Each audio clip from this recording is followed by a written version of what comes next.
Hi guys, எல்லோரும் எப்படி இருக்கீங்க? நான் ரொம்ப நல்லா இருக்கேன். இது என்னடா கொரியர்னு பார்த்தீங்கன்னாக்கா, அமேசானில் ஆர்டர் பண்ணது தான்.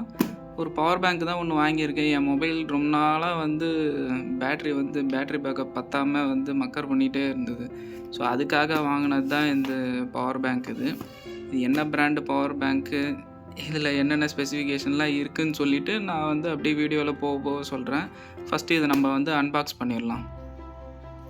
அன்பாக்ஸ் பண்ணதுக்கப்புறம் கவர் நம்மளுக்கு உள்ளே இப்படி தான் இருந்துச்சு. இது பின்னாடி அந்த டப்பாவில் என்னென்ன கொடுத்துருக்காங்க பார்த்தீங்கன்னா, ப்ராடக்டோட ஸ்பெசிஃபிகேஷன் அது இதுன்னு ஒரு சில இதெல்லாம் கொடுத்துருக்காங்க. இதுக்கப்புறம் இதை பிரித்து இது உள்ளே என்ன இருக்குன்றதை நம்ம பார்ப்போம். நல்லா வெயிட்டாக இருக்குது பாக்ஸ் இது. இந்த பாக்ஸ்குள்ளே மொத்தமாக என்னென்ன இருந்ததுன்னு பார்த்தீங்கன்னா, இந்த டப்பாக்குள்ளே இந்த ஒரு டப்பா வெள்ளை டப்பா இருந்தது. இந்த டப்பாக்குள்ளே தான் இந்த பவர் பேங்க் இருந்தது. ஸோ இந்த சின்னதாக சைடில் ஒரு ஹோல்ஸ் தெரியுது பார்த்தீங்களா, இதில் தான் இந்த type C to type C adapter கொடுத்துருந்தாங்க. நல்லாவே இருக்குது இந்த அடாப்டரோட குவாலிட்டி. அதுக்கப்புறம் யூசர் மேனுவலும் கொடுத்துருக்காங்க. அவ்வளோதான். இது ஒரு 3 பேஜ் இருக்குது. இது நம்மளுக்கு தேவையில்லை. இப்போ அந்த டப்பாவில் இருந்ததெல்லாம் தூக்கி ஒரு ஓரமாக வச்சுட்டு இதையும் தூக்கி ஓரமாக வச்சுருவோம்.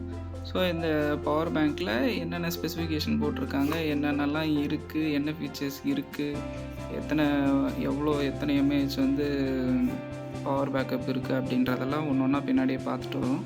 ஃபஸ்ட்டு இது ஸ்பெசிஃபிகேஷன் பார்த்தீங்கன்னா, இது ஃபஸ்ட்டு என்ன கம்பெனின்றது சொல்லிடுறேன். ஆல்ரெடி நீங்கள் கண்டுபிடிச்சிட்ருப்பீங்க.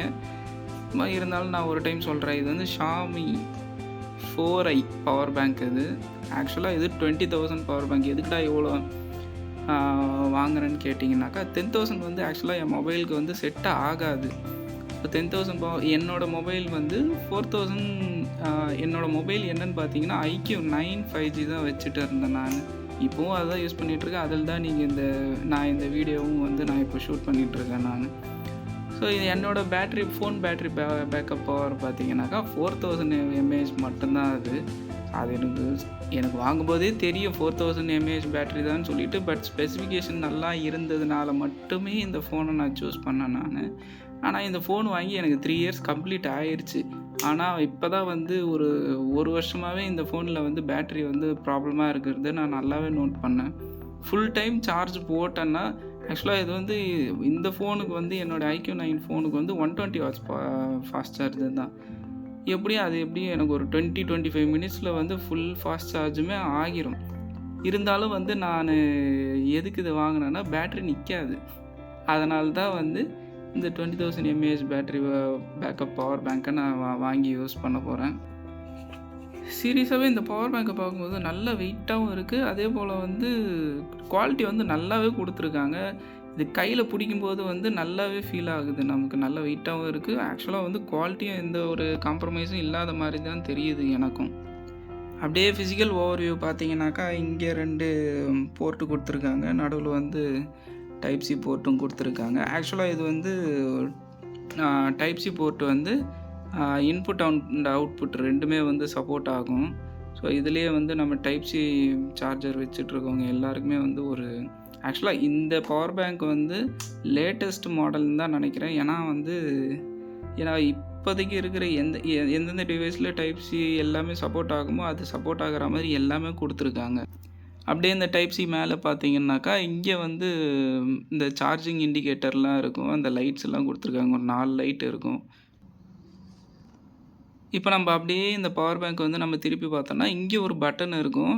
ஸோ இந்த பட்டனோடைய யூசஸ் என்னன்றதை அப்படியே போக போக நான் சொல்கிறேன். ஆக்சுவலாக இதுவும் ஒரு பவர் பட்டன் மாதிரி தான் ஆக்ட் ஆகும். இதுலேயும் இன்னொரு ஃபீச்சர் இருக்குது. அது அப்படியே போக போக நான் பின்னாடி சொல்கிறேன் நான். இந்த பவர் பேங்க் பார்த்தீங்கன்னா 33 watt input and output support இருக்கக்கூடிய இது பவர் பேங்க். இதுக்கு பார்த்தீங்கன்னா ஆக்சுவலாக இந்த gaming console, mobile and AirPod, then டேப்லெட்டுக்கு கூட இதில் யூஸ் பண்ணி நம்ம சார்ஜ் போட்டுக்கலான்னு சொல்லியிருக்காங்க. இந்த பட்டனுக்கு ஒரு ஃபீச்சர் இருக்குதுன்னு சொன்னால, அது என்ன ஃபீச்சர்னு பார்த்தீங்கன்னா, லோ பவர் டிஸ்சார்ஜ் மோட்னு ஒன்று கொடுத்துருக்காங்க. இதை நம்ம டபுள் டைம் இப்படி ப்ரெஸ் பண்ணும்போது நமக்கு பவர் இப்போது சப்போஸ் நம்ம சார்ஜ் போடுறோம் அப்படின்னாக்கா, அந்த பவர் வந்து அதுக்கேற்ற மாதிரியான அதுக்கேற்ற பவரை மட்டும் வந்து கன்சியூம் பண்ணுற மாதிரி, தென் அவுட்புட்டு கூட சேம் அதே போல் வந்து அதுக்கேற்ற மாதிரி வந்து அவுட்புட் கொடுக்குற மாதிரி சப்போர்ட் பண்ணும். நம்ம மொபைலுக்கெல்லாம் வந்து 33 வாட் வரைக்கும் சப்போர்ட் ஆகும். தென் இது இதே வந்து நம்ம வந்து இயர்பட்ஸு அதுபோல் நம்ம யூஸ் பண்ணுறோம் அப்படின்னா, இந்த இந்த மோட் நம்ம எனேபிள் பண்ணிட்டோம்னாக்கா, இது அதுக்கேற்ற மாதிரி ஏர்பாட்ஸுக்கு ஏற்ற மாதிரியான பவர் கன்சம்ப்ஷன் வந்து கொடுக்கும். தென் அது போக இது கூடவே சேர்த்து 12 லேயர் வந்து சேஃப்டி ப்ரொடெக்ஷன்லாம் வந்து கொடுத்துருக்கிறதா சொல்லியிருக்காங்க. ஸோ அதெல்லாம் வந்து என்னென்னன்றது வந்து நீங்கள் கூகுளில் சர்ச் பண்ணியே பாருங்கள். எனக்கு எதுவும் அதெல்லாம் வந்து பெருசாக வந்து அஃபெக்ட் ஆகிற மாதிரி தெரில. ஸோ அவ்வளோதான் இந்த பவர் பேங்க்கோடைய ஃபிசிக்கல் ஓவர்வியூ அண்டு ஸ்பெசிஃபிகேஷன்லாம் அவ்வளோதான். ஸோ உங்களுக்கு இதோட ஃபுல் லென்த் ரிவ்யூ வேணும்னா கமெண்ட்டில் சொல்லுங்கள். அதுக்கப்புறம் வந்து யூஸ் பண்ணி பார்த்துட்டு எப்படிலாம் வந்து நமக்கு வந்து எவ்வளோ நேரத்தில் வந்து ஃபுல் சார்ஜ் ஆகுது அப்படிங்கிறதெல்லாம் நான் வந்து தனியாகவே சொல்கிறேன். ஓகேங்களா? அவ்வளோதான் இன்றைக்கான வீடியோ. இன்னொரு நல்ல வீடியோவில் உங்களை எல்லாரையுமே நான் வந்து மீட் பண்ணுறேன். இதோடய கடையை சாத்திட்டு கிளம்பலாம். டாடா பாய், டேக் கேர்.